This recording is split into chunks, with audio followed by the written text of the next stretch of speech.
In late 1988, Japan was shaken by a crime so cruel, it still haunts the nation decades later. Junko Furuta, a 17-year-old high school student, was kidnapped and subjected to unimaginable suffering. But beyond the horror lies a deeper question: how could justice fail so profoundly?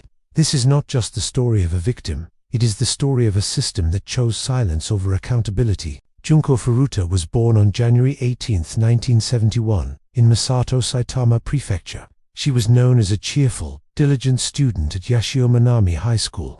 Friends described her as kind, modest, and ambitious. She worked a part-time job, avoided alcohol and drugs, and was admired for her discipline. On November 25, 1988, Junko was abducted by 4 teenage boys: Hiroshi Miyano, 18, Hota Ogura, 17, Shinji Minato, 16, and Yasushi Watanabe, 17. Miyano, linked to local gangs, orchestrated the kidnapping after Junko rejected his advances.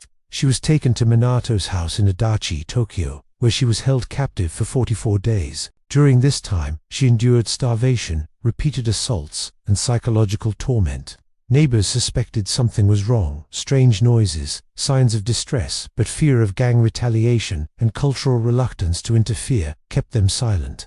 Her ordeal ended on January 4, 1989, when she died from traumatic shock. Her body was placed in a concrete-filled drum and abandoned in Koti, Tokyo. When the perpetrators were arrested, Japan expected justice. Instead, the sentences were shockingly light. Tried as juveniles, they received 7 to 20 years in prison. Some were released while still young men, able to rebuild their lives. Public outrage was immense. Newspapers condemned the verdicts, and citizens demanded reform. Many felt the justice system prioritized rehabilitation of offenders over accountability. Even in cases of extreme violence, justice was promised. What Junko received was betrayal. Junko's case became known as the concrete-encased high school girl murder case. It sparked debates about juvenile law, sentencing, and victim protection. Her story remains one of Japan's darkest reminders of systemic failure.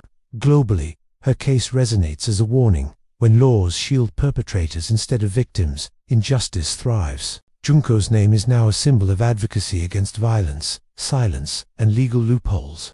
Junko's name is remembered not only for the tragedy she endured, but for the urgent reminder that justice must serve the innocent, not shield the guilty. Stories like Junko's are painful, but necessary. They remind us that silence enables injustice. If we want change, we must keep telling these stories loudly and without fear. Junko Furuta's voice was stolen, but through us, her story continues.